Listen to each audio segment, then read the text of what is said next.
हाँ, तो next start करें। Electric potential due to a charge non conducting sphere. Electric potential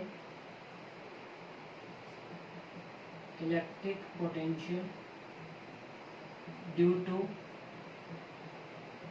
charge non conducting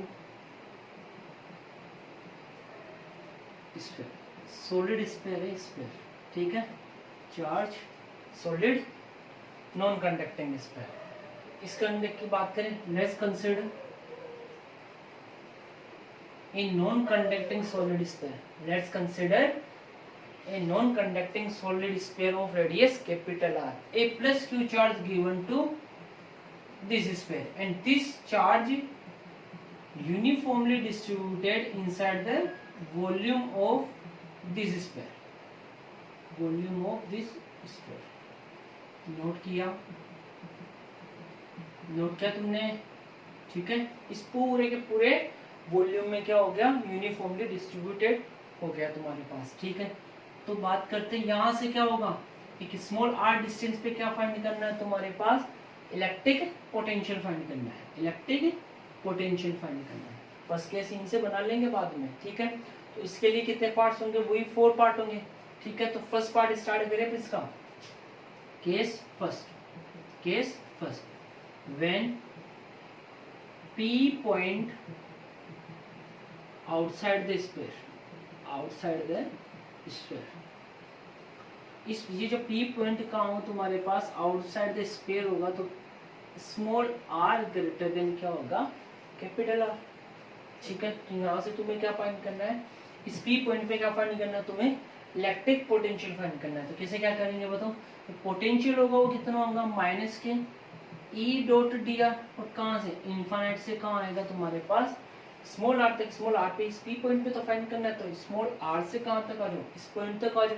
तो infinite से कहाँ फाइंड करना है तुम्हें, स्मॉल आर तक। ये P पॉइंट कहाँ पर तुम्हारे पास, आउटसाइड, तो यहाँ पर इलेक्ट्रिक फील्ड कितना कर दो, आउटसाइड, ठीक है। We know that electric field outside of the non conducting sphere equal to KQ upon R square. भाई नॉन कंडक्टिंग में इनसाइड तो इलेक्ट्रिक फील्ड चेंज होगा, यहाँ तो इलेक्ट्रिक फील्ड कितना मिलेगा तुम्हारे पास, जो कंडक्टिंग स्फीयर पे था वही तुम्हारे पास इलेक्ट्रिक फील्ड यहाँ आएगा। तो यहाँ पुट कर दो, तो V इक्वल टू कितना आएगा, माइनस के infinite to R KQ upon R square, और डॉट प्रोडक्ट है तो पता चल गया इलेक्ट्रिक फील्ड की डायरेक्शन ही है, डिस्प्लेसमेंट भी इसी डायरेक्शन में। तो कोस थीटा तुम्हारे पास कितना होगा, 0 डिग्री। तो कर दे, तो कर लेते हैं एक बार कोस 0 डिग्री, ठीक है। तो then electric potential at a point P minus के infinite to R KQ upon R square and dr cos 0 degree equal to 1। Then V equal to minus KQ क्या है, constant, then infinite 1 upon infinite to R 1 upon R square and dr। Integration of 1 upon R square is minus के 1 upon R infinity to R, clear है। Then first of all we use upper limit minus के KQ, upper limit minus के 1 upon R minus and minus plus 1 upon infinity, 1 upon infinity equal to 0। Then electric potential minus minus plus, electric potential outside point is KQ upon R similarly equal to conducting sphere. ये जो electric potential आ रहा है outside में, यही potential तुम्हें कहाँ मिला था, कंडक्टिंग स्फीयर में भी तो ये मिला था तुम्हारे पास। तो इलेक्ट्रिक पोटेंशियल कंडक्टिंग स्फीयर की बात तो या फिर नॉन कंडक्टिंग स्फीयर की बात, तो इलेक्ट्रिक पोटेंशियल आउटसाइड पॉइंट पे कितना रहेगा, KQ upon R। Case second की बात करो, यहाँ से केस सेकंड के अंदर तुम्हारे पास क्या होगा, पॉइंट P कहाँ पर आएगा, सरफेस पे। तो सरफेस पे स्मॉल r किसके इक्वल होगा, कैपिटल R के इक्वल। तो कैपिटल R के इक्वल होगा, तो potential at a point P on the surface of spherical, spherical surface पे तुम्हारे पास नॉन कंडक्टिंग स्फीयर के लिए कितना आएगा, KQ upon capital R square, sorry capital R, KQ upon R। Electric field होता है KQ अपॉन R स्क्वायर में, ठीक है। तो पोटेंशियल कितना मिला तुम्हारे पास, KQ। मतलब ये वाली टर्म और ये वाली टर्म, ये वाली टर्म और ये वाली जो टर्म मिल रही है अपने पास आउटसाइड और सरफेस पे, ये जो टर्म है तुम्हारे पास कंडक्टिंग स्फीयर की टर्म के क्या होती है, इक्वल होती है, इसमें कोई चेंज नहीं है। प्रॉब्लम क्या है सर, प्रॉब्लम क्या है, जब तुम ये पी पॉइंट कहाँ पे लेके चलोगे, इनसाइड पे लेके चलोगे, इनसाइड पे लेके चलोगे, स्टोरी बदल जाएगी। ठीक है, वो क्या बोलते हैं, हाँ वो एक पल में ही जज्बात बदल जाएंगे यहाँ पर। ठीक है, तो देखते हैं कैसे क्या। तो इलेक्ट्रिक पोटेंशियल कहाँ फाइंड करना है अपने को, inside the sphere, inside the sphere when point P inside the sphere, inside the sphere, inside the sphere होगा तो तुम्हारे पास कितना मिलेगा, स्मॉल आर लेस देन कितना हो जाएगा, कैपिटल आर, और ये वाला पी पॉइंट कहीं कुछ ऐसा आ जाएगा तुम्हारे पास। ठीक है, ये वाला पी पॉइंट ये रहा इस पर। ठीक है, इस पी पॉइंट पे फाइंड करना है तुम्हारे पास, इलेक्ट्रिक पोटेंशियल फाइंड करना है। ठीक है, तो यहाँ पर जो जो इलेक्ट्रिक फील्ड इंटेंसिटी होगी वही पॉइंट तुम्हें क्या करना पड़ेगा, रिपीट करना पड़ेगा। The electric field intensity, the electric field intensity, the electric field intensity is discontinuous, discontinuous. यहाँ पर जो इलेक्ट्रिक फील्ड इंटेंसिटी कैसी होगी, डिसकंटिन्यूअस होगी, तो डिसकंटिन्यूअस होगी, then the electric potential, the electric potential, then the electric potential divided into two parts, divided into two parts। तो electric potential कितने पार्ट्स में डिवाइड होगा, first of all infinity to capital R surface पे, then surface to out inside, inner side, inner side का आएगा small R, then electric potential divided into two parts, V equal to minus के infinite to capital R E dot dr and minus k capital R to small r E dot dr। Clear यहाँ तक। ये जो electric field होगी कौन सी होगी तुम्हारे पास, outer वाली। यहाँ पर इलेक्ट्रिक फील्ड कौन सी होगी, इनसाइड। देखो यहाँ से इनफाइनाइट से कैपिटल R तक जाओगे तो कौन सा मिलेगा तुम्हें, आउटर साइड ही तो मिलेगी। और यहाँ से कैपिटल R से अगर तुम स्मॉल r पे जा रहे हो तो कौन से पार्ट्स में जा रहे हो, inside the sphere, inside the sphere. Inside वाला इलेक्ट्रिक पोटेंशियल, ये वाला आउटर साइड। ठीक है, तो चाहो तो यहाँ ले लो electric field outside and electric field inside. ठीक है, तो यहाँ आउटर का कितना होता है और इनसाइड का कितना होता है, लेके चलते हैं इनको। तो इलेक्ट्रिक पोटेंशियल तुम्हारे पास कैसे क्या फाइंड करना है, तो इलेक्ट्रिक पोटेंशियल कैसे मिलेगा तुम्हें, स्टार्ट करें। तो electric potential V equal to minus के infinite to R, E outer कितना होगा, K Q upon R square and D R, minus capital R to small r and electric field inside the conducting sphere, electric field inside the non conducting sphere, sorry non conducting sphere के लिए, जो non conducting जो sphere है उसके लिए electric field जो होगा inside वो कितना मिलता है, कुछ याद है, K Q small r divided by capital R, कुछ ऐसा ही है, याद करो। इनसाइड जो इलेक्ट्रिक फील्ड इंटेंसिटी होती है एक नॉन कंडक्टिंग सॉलिड स्फीयर की, कितनी होती है, Q upon small r divided by capital R, where capital R radius of sphere, तो capital R radius of sphere तो पुट करें यहाँ पर।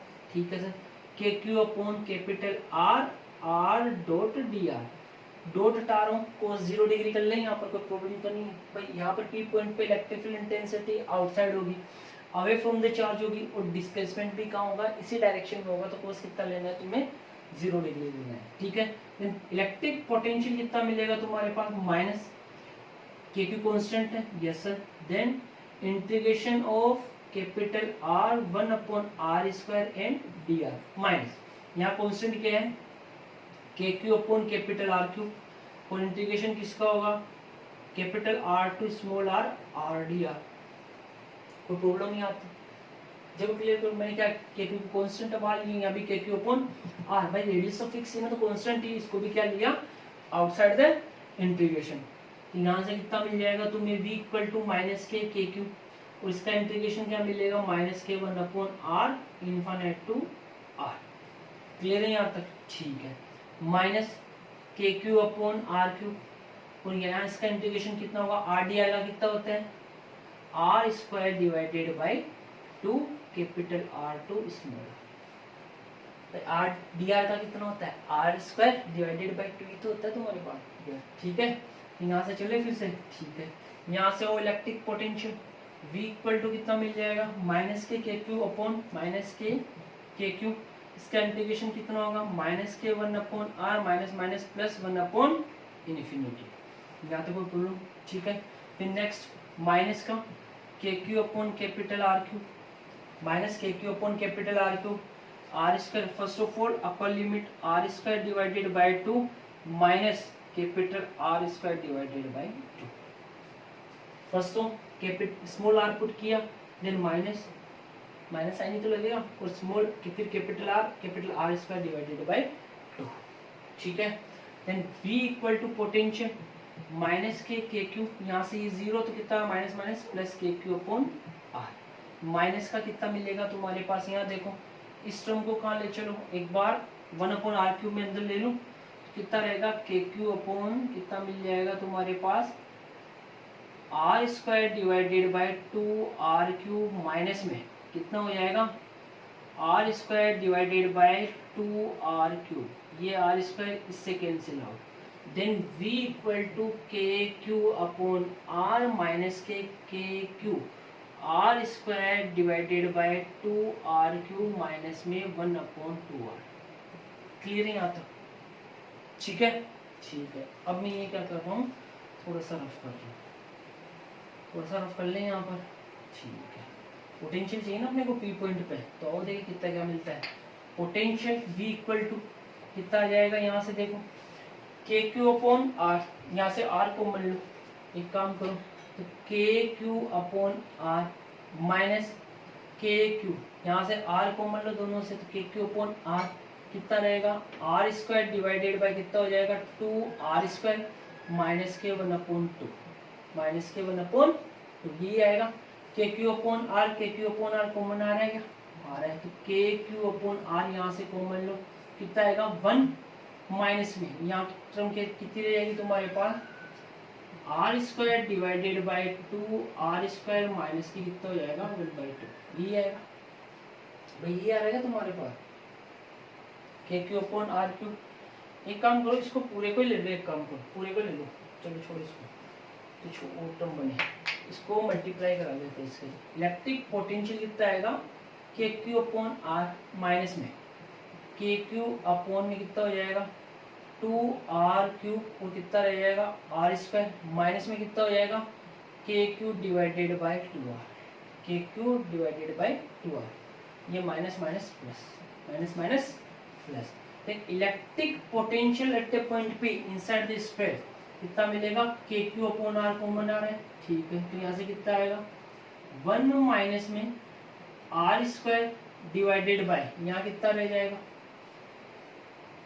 Are square divided by 2 are square, भाई के क्यू अपॉन आर ले लिया ना, तो यहाँ 1 यहाँ एक आर 2 आर प्लस में कितना रह जाएगा के क्यू अपॉन आर, तो 1/2, देन इलेक्ट्रिक पोटेंशियल के क्यू अपॉन आर, ठीक है, एलसीएम कितना आ रहा है 2 आर स्क्वायर, तो यहाँ कितना बचेगा 2 आर स्क्वायर माइनस में आर स्क्वायर, देन प्लस में आर स्क्वायर, ठीक है भाई, ये आएगा ना, कितना कम एलसीएम कितना आ रहा है 2 आर स्क्वायर, यहाँ से कितना आ जाएगा 2 आर स्क्वायर, यहाँ 2 आर से 2 आर कैंसिल, देन कितना आएगा माइनस का आर स्क्वायर, यहाँ से 2 से 2 cancel out, then R square plus का, देन प्लस का 2 आर स्क्वायर प्लस में R square equal to 3 R square, K Q upon R 3 R square minus में small R square divided by 2 are square, this is the electric potential at a point P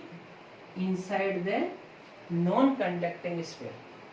This is the electric potential inside the non-conducting sphere. K Q upon R 3 R square minus small r square divided by 2 R square. 2 R square. ये तुम्हारे पास electric potential कैसा करना पड़ेगा, हाँ ये करना पड़ेगा, तो ये वाला पूरा सोल्व करना पड़ेगा, तभी तो इसको करते हैं अपन इम्पोर्टेंट टॉपिक। इम्पोर्टेंट टॉपिक है तुम्हारा 4 मार्क्स से लेके जाएगा, अगर एग्जाम में तुम्हें क्वेश्चन मिलता है तो कितने मार्क्स का मिलेगा तुम्हें 4 मार्क्स से लेके जाएगा। तो ये इलेक्ट्रिक पोटेंशियल कहाँ फाइंड किया तुमने, इनसाइड पॉइंट पे फाइंड कर लिया, ठीक है, कोई प्रॉब्लम। तो अब तुमने क्या किया, बिल्कुल इजी था, तुम्हें ये चलो तो याद रख लो तुम, या तो ये टर्म याद रखो, जैसे रखनी भी पड़ेगी, ये तुम्हें न्यूमेरिकल है या फिर 1 मार्क्स का क्वेश्चन आएगा वहां पर भी तुम्हें टर्म याद रखनी पड़ेगी। ठीक, अब कैसे क्या होता है याद, अभी मैं करा रहा हूँ तुम्हें कि सर इतनी ये कैसे याद रखें, देखो मैं बताता हूँ कैसे क्या रखें। ठीक है, यहाँ तक कोई प्रॉब्लम तो नहीं है। ठीक है, यहाँ पर एक जनरल इंटीग्रेशन था जो तुम्हें याद रखना पड़ेगा। ठीक है, नेक्स्ट देखें केस फोर्थ, ये तुम्हारे पास केस थर्ड था। केस फोर्थ की बात करते हैं, तो केस फोर्थ क्या है तुम्हारे पास, when a P point at a centre, when P point at a centre, अगर ये पी पॉइंट कहाँ पर हो, सेंटर पे, तो आर इक्वल टू कितना हो जाएगा, 0। तो इसमें स्मॉल आर की जगह कितना पुट कर दो, 0 पुट कर दो, तो पोटेंशियल कहाँ आएगा, सेंटर पे। तो सेंटर पे पोटेंशियल चेक करें कितना मिलेगा, के क्यू अपॉन आर। ठीक है, 3r square minus 0 divided by 2r square, 2r square. ठीक है, तो यहाँ से कितना आ जाएगा, V C equal to K Q, 3k³ r square divided by कितना हो जाएगा, 2r³ r इस r स्क्वायर से ही r cancel, then V C equal to 3/2 k³ upon r। क्या ये आया, electric potential at a centre कितना मिला, 3/2 k³ upon r। Electric potential change हो रहा है, यहाँ इलेक्ट्रिक पोटेंशियल कुछ हो रहा है, नॉन कंडक्टिंग स्फीयर की बात करें तो इस पे कुछ हो रहा है, सेंटर पे कुछ हो रहा है। सेंटर पे कितना है, ये k³ अपॉन r क्या electric potential at a surface है, 3/2 इलेक्ट्रिक पोटेंशियल ऑन सरफेस। भाई इलेक्ट्रिक पोटेंशियल सरफेस पे इतना ही तो मिला था तुम्हें, k³ अपॉन r। 3/2 कितना होता है, 1.5, देन 1.5 इलेक्ट्रिक पोटेंशियल सरफेस। तो सुनना, इलेक्ट्रिक पोटेंशियल ऑन सेंटर या electric potential at a centre is 1.5 times of electric potential at a surface. Electric potential at a center is 1.5 times of electric potential of a surface, मतलब electric potential surface का उसका कितना हो रहा है, 1.5, मतलब 1.5 गुना आ रहा है यहाँ पर। मतलब तुमसे पूछे सेंटर पे इलेक्ट्रिक पोटेंशियल कितना होगा, तो कितना होगा, सरफेस का 1.5 गुना होगा तुम्हारे पास। कितना होगा, 1.5 गुना तुम्हारे पास सेंटर पे इलेक्ट्रिक पोटेंशियल मिलेगा। इलेक्ट्रिक पोटेंशियल चेंज हो रहा है। अब सुनो, अब याद रखनी है, तुम्हें बोले सर ये याद रखना है, तो ये याद रखना है, स्मॉल r स्क्वायर रखो। जब भी r स्क्वायर रखो तो तुम्हारे पास ये आ जाना चाहिए 3/2 वी सरफेस। और वी सरफेस तो तुम्हें याद ही है, k³ अपॉन r। भाई r 0 होगा तभी तो आएगा 3/2 k³ अपॉन r हो जाएगा याद। अब तो मतलब कितना, नीचे 3/2 तो की टर्म तो आनी चाहिए तुम्हारे पास, तो k³ अपॉन r पहले से कांस्टेंट है, तो 3r square minus small r square divided by 2 पे क्या करना है, r स्क्वायर, इससे r मल्टीप्लाई होगा तभी r³ मिलने वाला है तुम्हें। ठीक है, जहाँ तक कोई प्रॉब्लम इलेक्ट्रिक पोटेंशियल का। अब तुम्हारा कर्व भी देख लेते हैं एक बार। ठीक है, तो कर्व कैसे क्या बनेगा सर ये बताओ। तो इलेक्ट्रिक जो पोटेंशियल है तुम्हारे पास इनसाइड, तो इलेक्ट्रिक पोटेंशियल देखो कैसे क्या आ रहा है तुम्हारे पास। चलो एक बार सब की कर लेते हैं। इलेक्ट्रिक पोटेंशियल इनसाइड बता देता हूँ, जो आउटसाइड है तुम्हारे पास इलेक्ट्रिक पोटेंशियल वो तो 1/r है। ठीक है, इलेक्ट्रिक पोटेंशियल जो सरफेस पे होगा वो कितना मिल रहा है, k³ अपॉन r, ये डिपेंड ही नहीं कर रहा। इनसाइड वाला है क्या वही आ रहा है क्या, डायरेक्ट -r स्क्वायर, माइनस भी तो है, माइनस का r स्क्वायर, तो कैपिटल R तो कांस्टेंट है, तो कितना आया 3r स्क्वायर माइनस में स्मॉल r स्क्वायर, तो माइनस r स्क्वायर पे डिपेंड कर रहा है। मतलब इलेक्ट्रिक पोटेंशियल क्या करेगा, डिक्रीज करेगा। और electric potential at a centre, ये क्या हो रहा है, इस सरफेस का कितना मिल रहा है तुम्हारे पास, 1.5 गुना, मतलब 1.5 टाइम्स आ रहा है, 1.5 टाइम्स आ रहा है। तो करें the graph between electric potential and distance, electric potential and distance. तो ये y एक्स लिया और ये वाला x एक्स लिया, तो r इक्वल टू r, r less than r, r greater than r, this is ये डिस्टेंस एंड इलेक्ट्रिक पोटेंशियल। ठीक है, यहाँ से बात करते हैं, सेंटर पे क्या है, कांस्टेंट है तुम्हारे पास, और सेंटर पे इलेक्ट्रिक पोटेंशियल कितना मिल रहा है तुम्हारे पास, k³ अपॉन r। यहाँ पर कितना आ रहा है electric potential, k³ upon r। Inside पे इलेक्ट्रिक पोटेंशियल क्या हो रहा है भाई, डायरेक्टली तो है ही है, लेकिन क्या कर रहे हैं, डिक्रीज करेगा तुम्हारे पास, ठीक है। तो यहाँ से इलेक्ट्रिक पोटेंशियल ये है तुम्हारे पास, और जो आउटसाइड वाला है वो कैसा क्या करवाएगा, ये वाला आएगा we outer 1/r, we outer 1/r। अब देखो ये जो वाला सेंटर है, इस सेंटर पे मान लो सपोज करो ये तुम्हारे पास सेंटर है, तो सेंटर पे जो इलेक्ट्रिक पोटेंशियल होगा वो सरफेस का कितना होगा, 1.5 गुना। तो यहाँ से करो क्या करेगा, जंप करेगा भाई। यहाँ पर कितना है KQ/r सेंटर पे, सॉरी सरफेस पे। इस सरफेस पे अब सेंटर पे तुमसे पूछे कितना होगा, तो सेंटर पे कितना होगा, इस सरफेस का कितना होगा, 1.5 गुना होगा। तो मतलब कुछ ज्यादा ही तो होगा, यहाँ तक वन टाइम ही आ रहा है, यहाँ 1.5 गुना मतलब कुछ ज्यादा ही मिलेगा। ये तुम्हारे पास किसका है, electric potential at a centre, electric potential at a centre. ये कर्व है तुम्हारा इलेक्ट्रिक पोटेंशियल और डिस्टेंस का, ठीक है। बाकी तो सही है ही तुम्हारे पास यहाँ पर, ठीक है। ये वाला इलेक्ट्रिक पोटेंशियल।